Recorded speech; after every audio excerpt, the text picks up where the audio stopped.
नमस्कार, मैं हूं अनिल सिंघवी और देश, आप और हम सब मिलकर मना रहे हैं आज़ादी का अमृत महोत्सव। और आज़ादी के अमृत महोत्सव में देश के स्टॉक मार्केट का और स्टॉक मार्केट में लिस्टेड कंपनियों का यानी कि कॉर्पोरेट इंडिया का बड़ा योगदान रहा है। अब तक का जो विकास हुआ है, हमें पूरा भरोसा है आगे आने वाले समय में भी कॉर्पोरेट इंडिया एक ऐसा ही कंट्रीब्यूशन देश की ग्रोथ में करने जा रहा है। और जब हम कहते हैं कि आने वाला समय हिंदुस्तान का है, हमारी अगली जनरेशन का है, तो ऐसे में अगर आप निवेश का मन बना रहे हैं, हिंदुस्तान के आगे की ग्रोथ में अपने आप की भागीदारी देखना चाहते हैं, तो हम आपको नेक्स्ट जनरेशन के लिए बताने जा रहे हैं ऐसे 25 शेयर जो आज आप निवेश करें और जब हिंदुस्तान अपने आज़ादी की सेंचुरी मारे, 100 साल मनाए, तब आपको इन शेयरों में निवेश करके भरपूर फायदा हो। जी हाँ, इसीलिए हमने आपके लिए स्पेशल 25, जी हाँ, ये शानदार 25 शेयर चुने हैं जो आपके लिए हम अब लेकर आ रहे हैं ताकि आप इनमें निवेश करके अच्छा मुनाफा कमा पाए। तो आइए शुरुआत करते हैं। हमने आज इस 25 शेयरों के लिए 6 अलग अलग थीम चुनी है जो अगले 25 सालों में काफी बेहतरीन आपके लिए हो सकती है। और सबसे पहले इन 25 सालों में जो सबसे बेहतरीन थीम हमें समझ में आती है वो है फाइनेंशियल स्टॉक्स। और ये फाइनेंशियल स्टॉक्स आपके लिए बड़ा कमाल करके दिखा सकते हैं। और इस थीम में हमने 5 शेयर ऐसे चुने हैं जो फाइनेंशियल स्टॉक्स के तौर पर हो सकते हैं। पहला स्टॉक है SBI लाइफ। SBI लाइफ चूंकि हिंदुस्तान में इंश्योरेंस का बड़ा आगे चलते हुए पेनिट्रेशन बढ़ने वाला है। फिलहाल मुश्किल से 3 या 4% पेनिट्रेशन है हमारे यहाँ हिंदुस्तान में। प्रोटेक्शन गैप यानी कि जितने लोगों को इंश्योरेंस चाहिए और जितने ले रखा है, 83% का गैप है, यानी कि काफ़ी बड़ा गैप है। और इस लिहाज से हमें लगता है कि ये एक कंपनी है जो आपके पोर्टफोलियो में होनी चाहिए। SBI ग्रुप की कंपनी है तो ग्रुप की पेरेंटेज का बड़ा फायदा है। और बैंक्स के पूरे नेटवर्क के जरिए SBI लाइफ के लिए इंश्योरेंस बेचना बड़ा आसान सा काम है। और सबसे बड़ी बात है कि कोविड के बाद इंश्योरेंस को लेकर काफ़ी जागरूकता बढ़ चुकी है। तो आज फाइनेंशियल स्पेस से और स्पेशल 25 में हमारा पहला स्टॉक है SBI लाइफ, जहां आपको निवेश करने के बारे में सोचना चाहिए। और आमतौर पर कहते भी है ना कि जब अगर GDP की ग्रोथ हो, देश की इकोनॉमी तेजी से बढ़े, तो फाइनेंशियल सेक्टर बड़ी तेजी से विस्तार करता है, जिसमें BFSI जो कहते हैं बैंक्स, फाइनेंस कंपनीज और इंश्योरेंस सेक्टर्स। तो आइए, तो पहला स्टॉक आपके लिए इंश्योरेंस सेक्टर से SBI लाइफ आता दिख रहा है। दूसरा स्टॉक बड़ा इंटरेस्टिंग है और वो है HDFC म्यूचुअल फंड या फिर HDFC AMC। आपने देखा किस तरह से कोविड के बाद से लेकर अब तक डीमैट अकाउंट खुलवाने की होड़ लगी और अब हम 10 करोड़ के पार निकल चुके हैं डीमैट अकाउंट में।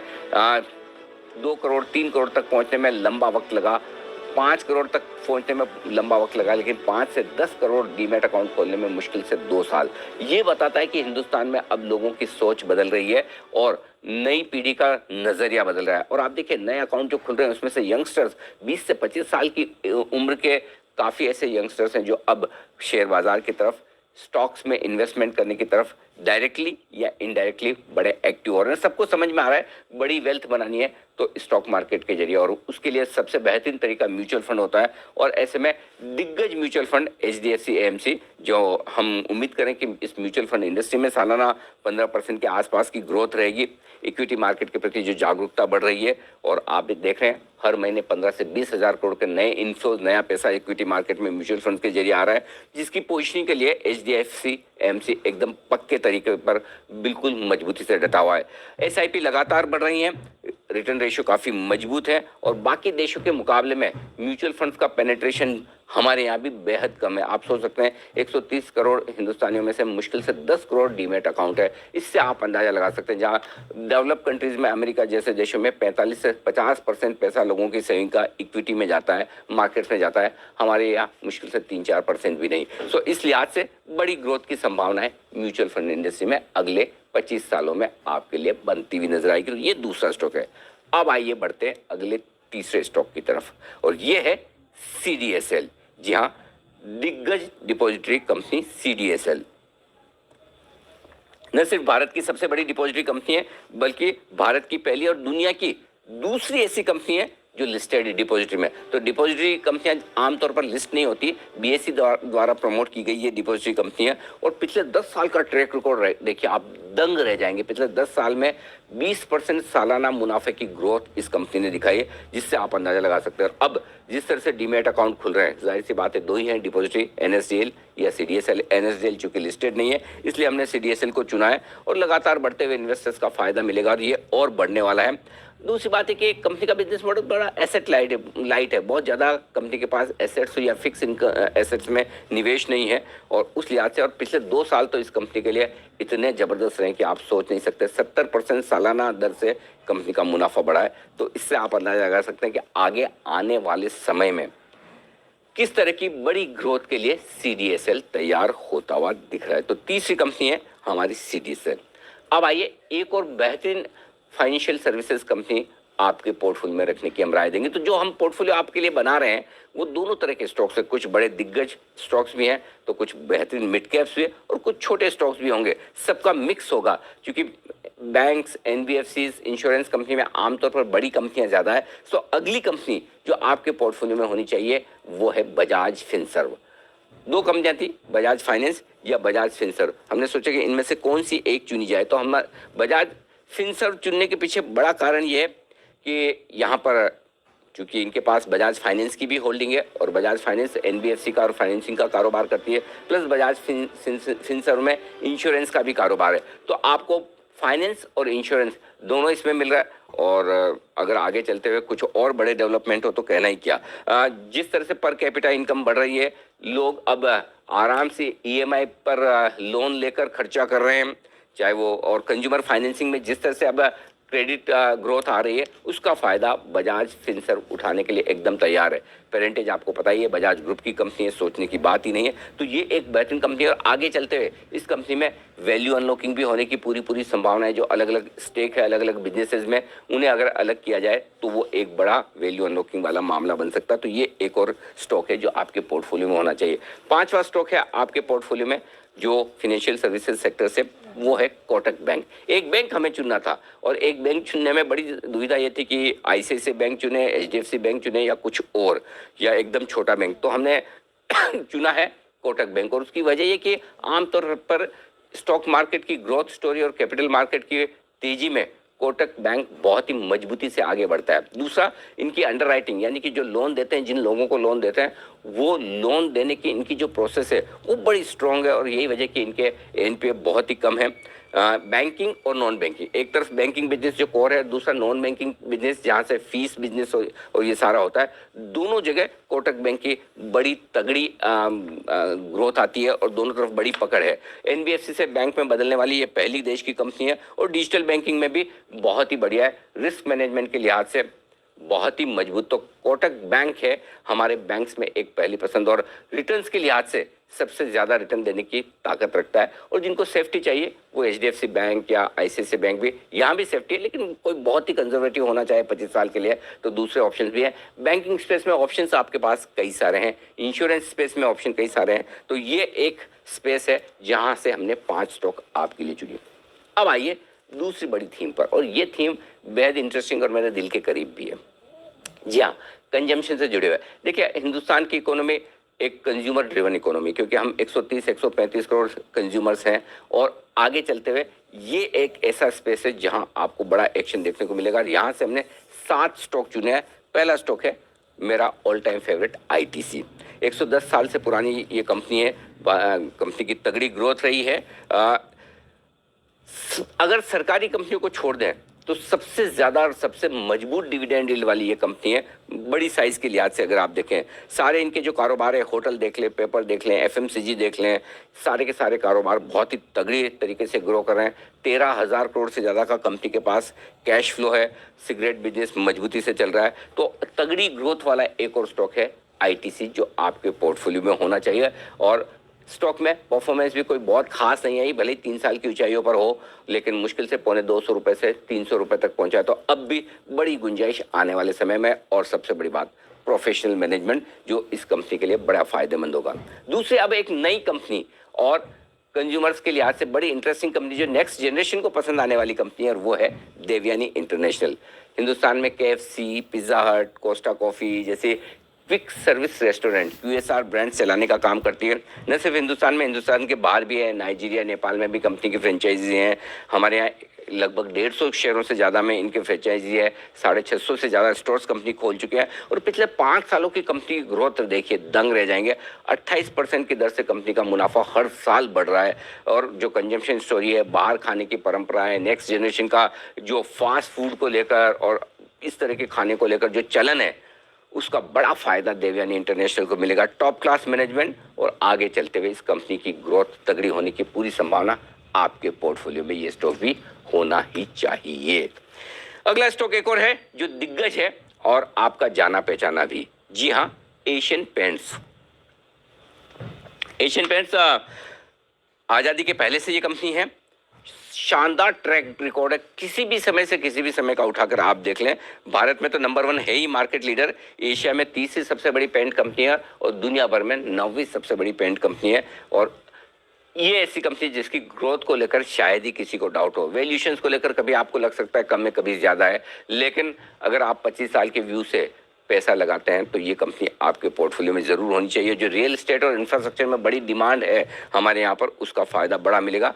यहाँ पे कंपनी का डिविडेंड पे आउट आप देखिए, लगभग 60% मुनाफा कंपनी डिविडेंड के तौर पर बांटती है, यानी कि कैश रिच कंपनी है, हमेशा रेगुलरली डिविडेंड देने वाली, टॉप क्लास मैनेजमेंट। कुछ देखने सोचने सुनने की जरूरत ही नहीं है, आपके पोर्टफोलियो में होना चाहिए। अगली कंपनी भी एक और ऐसी है जो बड़ी दिग्गज कंपनी है और जो इतनी ग्रो होने के बाद भी इतनी ही और ग्रो होने की ताकत रखती है, ठीक एशियन पेंट्स की तरह, और वो है ऑल टाइम फेवरेट टाइटन। जी हाँ, ज्वेलरी कंपनी, टाटा का नाम है, सोचने की जरूरत नहीं, ब्रांड बहुत स्ट्रॉन्ग। ज्वेलरी के मामले में तो हिंदुस्तान की सबसे बड़ी कंपनी है ही, और ज्वेलरी की डिमांड तो आपको पता है कि कभी कम होने वाली है नहीं, हिंदुस्तान में मजबूती के साथ बनी रहेगी। लेकिन इसके साथ ही ये डाइवर्सिफाई करते हुए दिख रहे हैं। घड़ियों और चश्मों के कारोबार में भी है और वहाँ पर भी बड़ी पकड़ है। 30% से ज़्यादा रिटर्न ऑन कैपिटल एम्प्लॉय, ऐसे डेटा है, ऐसे आंकड़े कि आप देखेंगे दंग रह जाएंगे। 1984 में सिर्फ एक ब्रांड के साथ कंपनी ने शुरुआत की थी, अब 16 से ज़्यादा ब्रांड्स हैं। यानी कि आप जो कुछ भी एक रिटेल कंपनी में देखना चाहते हैं, स्ट्रॉन्ग ब्रांड, तगड़े फाइनेंशियल, मार्केट लीडर, क्या नहीं है टाइटन में? बस आपके पोर्टफोलियो में नहीं है, और अगर नहीं है तो ज़रूर आपको ले लेना चाहिए। अब 2 इंटरेस्टिंग कंपनियां हैं मेरे साथ, जो बदलते हुए हिंदुस्तान के साथ जहां कंजम्पशन का पैटर्न बदल रहा है, वो कंपनियां आपके पोर्टफोलियो में होनी चाहिए। पहला है यूनाइटेड ब्रूरीज। जी हाँ, बियर मार्केट में 50% से ज़्यादा का मार्केट शेयर है इस कंपनी का, यानी कि लीडर है। किंगफिशर, हाइकेन जैसी, हेनिकेन जैसी बड़ी मशहूर ब्रांड इनके पोर्टफोलियो में है और डेट फ्री कंपनी है। इंटरनेशनल एमएनसी प्रमोटर है, 24-25% जो हिस्सेदारी वो हेनिकेन की है। तो ये एक कंपनी है जो आपके पोर्टफोलियो में हो सकती है। और जिस तरह से एक जनरेशन पहले लीकर, बियर, इनका जो कंजम्पशन होता था बड़ा टेबू माना जाता था, और अब जिस तरह से ये बदला है, उसको देखते हुए आने वाले समय में और इस तरह का कंजम्पशन बढ़ने की पूरी संभावना है। इसी से मिलती जुलती एक और कंपनी है जो आपके पास होनी चाहिए आपके पोर्टफोलियो में, और वो है यूनाइटेड स्पिरिट्स। जी हाँ, मैकडॉवेल के नाम से भी जिसे जानते हैं, दिग्गज ब्रांड है। यहाँ पर भी 50% से ज़्यादा मार्केट शेयर है स्पिरिट्स सेगमेंट में कंपनी का। कंजम्पशन और लाइफस्टाइल चेंजेस जो होते दिख रहे हैं हिंदुस्तान में, जो एस्पिरेशनल चेंजेस आ रहे हैं नेक्स्ट जनरेशन में, उसका बड़ा फायदा इस कंपनी को मिलेगा। प्रीमियम सेगमेंट में कंपनी का फोकस है, ग्रोथ तगड़ी रहने वाली है, इसमें किसी को कोई डाउट नहीं है। क्लीन बैलेंस शीट है, टॉप क्लास मैनेजमेंट है। अगले आने वाले 20-25 साल इस कंपनी के लिए बहुत इंटरेस्टिंग हो सकते हैं।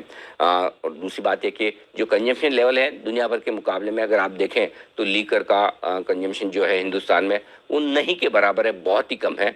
अब धीमे धीमे ये बढ़त पर है, तो ये एक और स्टॉक है।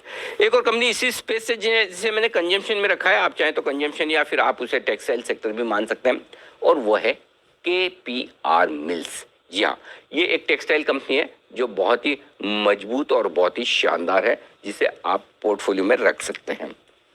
40 साल पुरानी वर्टिकली इंटीग्रेटेड टेक्सटाइल कंपनी है, 60 से ज़्यादा देशों को एक्सपोर्ट करती है और 90% इनकम इनकी एक्सपोर्ट से ही आती है। सरकार का जो फोकस टेक्सटाइल सेक्टर पे कहना ही क्या, एम्प्लॉयमेंट जनरेशन करने वाला है। China+1 की स्ट्रेटेजी कई सारी कंपनियां दुनिया भर में जो अपना रही है, उसका फायदा इस कंपनी को मिलेगा। अगर टेक्सटाइल स्टॉक्स आप कोई खरीदना चाहते हैं, वैसे तो ढेर सारी कंपनियां हैं, लेकिन चूंकि ये कंप्लीटली इंटीग्रेटेड कंपनी है और 90% से ज़्यादा एक्सपोर्ट है, इसलिए हमने केपीआर मिल्स को चुना है। तो ये सारे स्टॉक्स हैं जो आपके कंजम्पशन से जुड़े हुए हैं, ITC, Asian Paints, Titan, United Breweries, United Spirits और केपीआर मिल्स। अब जो अगली थीम मैं आपको बताने जा रहा हूँ, ये बहुत ही इंटरेस्टिंग और नए जमाने की थीम है। जी हाँ, इलेक्ट्रिक व्हीकल्स और रिन्यूएबल एनर्जी से जुड़े हुए कुछ स्टॉक। अब यहाँ पर रिस्क एक ही होती है कि कई सारी कंपनियां ऐसी जो बड़ी छोटी छोटी है और उन कंपनियों में थोड़ा कई बार आपको लगता है कि ये 25 साल तक रहेगी नहीं रहेगी, तो थोड़े से हमने नाम जो लिए हैं ऐसे लिए जहाँ पर सेफ्टी काफ़ी है। सो पहला स्टॉक है टाटा मोटर्स। यहाँ पर हमने 3 कंपनियां चुनी है। टाटा मोटर्स नो ब्रेनर, कई लोग मानते हैं, कहते हैं कि इंडिया की ये टेस्ला बन सकती है, और बन भी सकती है, कोई बड़ी बात नहीं। कमर्शियल व्हीकल, पैसेंजर व्हीकल्स और बढ़ते हुए एक इलेक्ट्रिक व्हीकल्स मार्केट में लीडर है। 80% से ज़्यादा मार्केट शेयर टाटा मोटर्स के पास है फिलहाल ईवीज का। तो कोई सोचने की जरूरत नहीं है, ईवी चला तो भी ठीक है, नहीं चला तो भी ठीक है, टाटा मोटर्स तो दोनों जगह है। तो ये आपकी। अच्छा, इसी के साथ जुड़ी हुई एक और टाटा ग्रुप की कंपनी है। टाटा ग्रुप की काफ़ी कंपनियां आ रही है, उसमें से टाटा एलेक्सी एक और कंपनी हो सकती है। ये आईटी प्लस ईवी की स्टोरी है। जी हाँ, इसमें देखिए दोनों स्टोरी है, क्योंकि टेक्नोलॉजी फोकस कंपनी है, अलग अलग डिजाइन के लिए और प्रोडक्ट्स के लिए टेक्नोलॉजी देने का काम करती है। और जो कार टेक्नोलॉजी के मामले में ये सबसे बड़ी कंपनी। कारों को जो टेक्नोलॉजी चाहिए, टेक्नोलॉजिकल सपोर्ट चाहिए और इलेक्ट्रिक व्हीकल्स की जो ग्रोथ है, और मैक्सिमम बिजनेस तो इन्हें टाटा से ही मिल जाता है, बाहर से लेने की जरूरत ही नहीं है। तो टाटा एलेक्सी एक और बेहतरीन स्टॉक है जो कॉम्बिनेशन है ईवी प्लस टेक्नोलॉजी का। तो ये एक आपके पोर्टफोलियो में हो सकता है। एक और स्टॉक है, इनफैक्ट एक और ग्रुप है, और जब हम ये स्टॉक्स बना रहे थे हम ये भी सोच रहे थे अलग अलग ग्रुप भी होने चाहिए। तो एक ग्रुप ऐसा जो हमेशा आपके पोर्टफोलियो में होना चाहिए, वो है महिंद्रा एंड महिंद्रा, आनंद महिंद्रा साहब का ग्रुप। तो M&M इसकी लीडिंग कंपनी जो है, ये आपके पोर्टफोलियो में होनी चाहिए। 1945 से शुरू हुई है, 100 से ज़्यादा देशों में ट्रैक्टर और एसयूवी सेगमेंट की बादशाह है, लीडर है, किंग है ये कंपनी। और अलग अलग इतनी कंपनियां हैं, L&T की तरह, आईटीसी की तरह। ये जब वैल्यू अनलॉकिंग होने लगेगी M&M में, तब आपको मजा आएगा। तो ये स्टॉक, ये पूरा ग्रुप आपको बढ़िया वेल्थ बना कर देगा। Neat and clean corporate governance के मामले में शानदार, सोचने की जरूरत ही नहीं है। अब आइए, 3 ऐसे स्टॉक्स हैं जो आपके लिए अलग तरह की थीम है, मैन्युफैक्चरिंग, इंफ्रा और डिफेंस के। L&T, इसके बारे में मुझे ज़्यादा बताने की ज़रूरत ही नहीं है, देश की दिग्गज कंपनी है। इंफ्रा, कंस्ट्रक्शन, ये सारी के सारे, कहीं भी आपको कोई प्रेस्टिजियस प्रोजेक्ट पूरा करना हो, L&T की याद आती है। कैपिटल गुड्स की बड़ी स्टोरी है। तो 83 साल पुरानी कंपनी, और इसके भी अलग अलग कारोबार में जो वैल्यू अनलॉकिंग होने वाली है, उसका बड़ा फायदा कंपनी को मिलेगा। ऑलरेडी आपने L&T finance, L&T technology, L&T infotech, ये सब लिस्ट होते हुए देखा, ढेर सारी और आगे चलते होंगी। एक और ग्रुप है जो बड़ा इंटरेस्टिंग है, जिसकी एक कंपनी मैं आपके सामने रखना चाहता हूँ, और वो है भारत फोर्ज। जी हाँ, बाबा कल्याणी ग्रुप। ये ग्रुप भी बड़ा इंटरेस्टिंग और बहुत ही बेहतरीन तरीके से काम कर रहा है। 60 साल पुराना ग्रुप है, देश की सबसे बड़ी फोर्जिंग कंपनी। और यहाँ पर भी आप देखिए, एक ऑटो एंसिलरी की स्टोरी है, दूसरी डिफेंस की स्टोरी है। दोनों बिजनेसेस इसमें ऐसे हैं, और साथ ही अब ई मोबिलिटी पर, इलेक्ट्रिक व्हीकल्स के रिलेटेड भी ये कंपनी आपको बड़ा काम करती हुई दिख रही है। ऑटो सेक्टर के फोर्जिंग मार्केट में तो लीडर है ही है, दुनिया भर में एक्सपोर्ट भी करती है, और डिफेंस में भी ये ग्रुप बहुत बड़े पैमाने पर उतर रहा है। तो इसकी दिग्गज कंपनी भारत फोर्ज आपके पोर्टफोलियो में होनी चाहिए। और इसी स्पेस से जुड़ी एक और कंपनी हमें बहुत पसंद है, और वो है अल्ट्राटेक सीमेंट। देश की सबसे बड़ी सीमेंट कंपनी बिरला ग्रुप का भी रिप्रेजेंटेशन आपके होना चाहिए पोर्टफोलियो में। तो अल्ट्राटेक एक और स्टॉक ऐसा है जो आपके पोर्टफोलियो में जगह रखने के लायक है। भारत की सबसे बड़ी है और दुनिया की दूसरी सबसे बड़ी सीमेंट कंपनी है। सोचिए, पूरी दुनिया में ये साइज है। और जिस तरह से इंफ्रास्ट्रक्चर पर फोकस बढ़ रहा है, सीमेंट, सड़कें सारी सीमेंट की हो रही है, डिमांड रियल एस्टेट की जबरदस्त है, जबरदस्त ग्रोथ रहेगी, और अभी भी महंगा नहीं है शेयर। तो ये आपके लिए अगले 50 सालों के लिए। तो मैन्युफैक्चरिंग, इंफ्रास्ट्रक्चर और डिफेंस में 3 स्टॉक हमने आपको बताए, L&T, भारत फोर्ज और अल्ट्राटेक सीमेंट, जहां पर आपके लिए ग्रुप के लिहाज से भी डाइवर्जन हो गया, अलग अलग बिजनेसेस भी हैं और सेक्टर लीडर्स भी। अब कुछ 4 कंपनियां हम आपको बड़ी नए जमाने की इंटरेस्टिंग कंपनियां बता रहे हैं। सबसे पहले है डेल्टा कॉर्प। जाहिर सी बात है कि जिस तरह से अब घूमने फिरने का, कैसीनो का और इस तरह का सब क्रेज हिंदुस्तान में बढ़ रहा है, और ये एकमात्र लिस्टेड कंपनी है, 50%, 55% से ज़्यादा मार्केट शेयर है। कैसीनो के अलावा ऑनलाइन गेमिंग में बहुत बड़े पैमाने पर जा रहे हैं, और जो ग्रोथ आ रही है इस बिजनेस में, सोचने की ज़रूरत नहीं, बढ़ना ही बढ़ना है। आइए, इस पर आप फोकस कर सकते हैं। और दूसरी कंपनी मैप माई इंडिया, जी हाँ, CE info system digital map mobility navigation देने का कारोबार करती है, भारत की सबसे बड़ी कंपनी है। नए ज़माने के प्रोमोटर से, यंग प्रोमोटर से तगड़ा इनोवेशन करते हैं और ये कंपनी ऐसी है जो छोटे पैमाने पर बड़ी ग्रोथ दिखा सकती है। टेक्नोलॉजी का ज़माना है और आगे फ्यूचर में अगर आप टेक्नोलॉजी के लिहाज से फोकस कर रहे हैं तो मैप माई इंडिया यानी कि सी इन्फो सिस्टम आपके पोर्टफोलियो में होना चाहिए। एक और टाटा ग्रुप की कंपनी है टाटा कम्युनिकेशन, देश भर में इंटरनेट सेवाएं देने वाली कंपनी, दुनिया का सबसे बड़ा सबमरीन फाइबर नेटवर्क कंपनी के पास है। दुनिया के 30% इंटरनेट रूट से कंपनी को इस कंपनी के नेटवर्क से जाता है। डिजिटल और इंटरनेट ग्रोथ का एक मल्टी ईयर स्टोरी है, इसका फायदा बड़ा होगा कंपनी को। ये एक कंपनी है जो आपके पोर्टफोलियो में होनी चाहिए। एक और नए जमाने की कंपनी है वो है एफएल इंडिया। जी हाँ, मोबाइल एडवर्टाइजिंग के मामले में ये मार्केट लीडर है। भारत में डिजिटल एडवर्टाइजिंग और का मार्केट 25 से 30% से ज़्यादा हर साल बढ़ेगा, यानी कि इस स्टोरी में बड़ी ग्रोथ है और इस ग्रोथ का फायदा इस कंपनी को मिलने के लिए तैयार है। 60% से ज़्यादा आय कंपनी की डेवलप कंट्रीज से आती है, आगे भी मजबूत ग्रोथ रहने का पूरा अनुमान है। तो delta Corp, map My India, Tata communication और एफएल इंडिया, चार हमने ऐसी मिड कैप स्मॉल कैप कंपनियां चुनी है जो नए ज़माने की है, जो आपके पोर्टफोलियो में अगर इनमें से ये स्टॉक्स चले और परफॉर्म कंपनी ने जैसे उम्मीद के मुताबिक किया तो कई गुना रिटर्न होगा। अब बची आखिरी तीन कंपनियां जो हमने मिक्स अलग अलग ली है। एक कंपनी है कोरोमंडल इंटरनेशनल, बहुत ही शानदार बेहतरीन कंपनी है कोरोमंडल इंटरनेशनल, जो मुरुगप्पा ग्रुप की है। 80 देशों से ज़्यादा देशों में कारोबार है। फर्टिलाइजर और इससे जुड़े हुए स्पेस में तगड़ा कारोबार। 26% सालाना दर से कंपनी का मुनाफा बढ़ रहा है। कर्ज मुक्त कंपनी है, बहुत ही शानदार कंपनी आपके पोर्टफोलियो में होनी चाहिए ताकि आप रूरल इंडिया पर अगर आप फोकस कर रहे हैं तो ये एक स्टॉक है। डिवीज लैब, फार्मा स्पेस को कैसे भूल सकते हैं। हमने बहुत ज़्यादा स्टॉक चुने नहीं क्योंकि वहाँ पर रेगुलेटरी इश्यूज बड़े होते हैं, लेकिन डिवीज लैब एक स्टॉक है जो आपके पोर्टफोलियो में हो सकता है। एपीआई के मामले में ये दिग्गज कंपनी है, 100 से ज़्यादा देशों में कारोबार है। चाइना प्लस वन स्ट्रेटजी का फायदा है। 50% से ज़्यादा का मार्केट शेयर है। शानदार कंपनी, टॉप क्लास मैनेजमेंट। और आखिरी स्टॉक जो हमने चुना है वो एक और दिग्गज ग्रुप से है जिसका स्टॉक अगर आपके पोर्टफोलियो में ना हो तो वो पूरा नहीं होता, और वो है गोदरेज ग्रुप। जी हाँ, गोदरेज ग्रुप की होल्डिंग कंपनी हमने चुनी है कि आप कौन सी छोड़ें कौन सी लें। तो गोदरेज ग्रुप की होल्डिंग कंपनी गोदरेज इंडस्ट्रीज है, 125 साल पुराना टॉप क्लास कॉर्पोरेट गवर्नेंस वाला ग्रुप है। मेक इन इंडिया पर बड़ी गहरी पकड़ है। हर एक स्पेस में ये कंपनी है, FMCG, real estate, agri, manufacturing, और ऊपर से होल्डिंग कंपनी की होने की वजह से इनके पास अलग अलग होल्डिंग कई सारी कंपनियों की है भी है। वैल्यू अनलॉकिंग का फायदा भी मिलेगा और ग्रुप की सारी ग्रोथ का फायदा भी मिलेगा। तो गोदरेज इंडस्ट्री हो सकता है एक और स्टॉक। तो ये थी हमारी 25 शेयरों की वो लिस्ट जो अगले 25 साल तक आपको एक बहुत बढ़िया पोर्टफोलियो बनाने का मौका दे रहे हैं। ऐसा पोर्टफोलियो जो आप अपनी नेक्स्ट जनरेशन के लिए बना सकते हैं। थोड़ा थोड़ा पैसा लगाकर आप एसआईपी के तौर पर लगा सकते हैं, समय समय पर एक साथ खरीद कर इंतजार करना चाहें वो भी कर सकते हैं, लेकिन कोशिश करें हिंदुस्तान की ग्रोथ के साथ एक बेहतरीन पोर्टफोलियो बनाने की, ताकि आपके अगली पीढ़ी का भविष्य सुनहरा हो, गोल्डन हो, प्लेटिनम हो और शानदार हो। ये हमारी शुभकामनाएं। तो एक बार फिर से आप सबको आज़ादी के अमृत महोत्सव की बहुत बहुत शुभकामनाएं। धन्यवाद।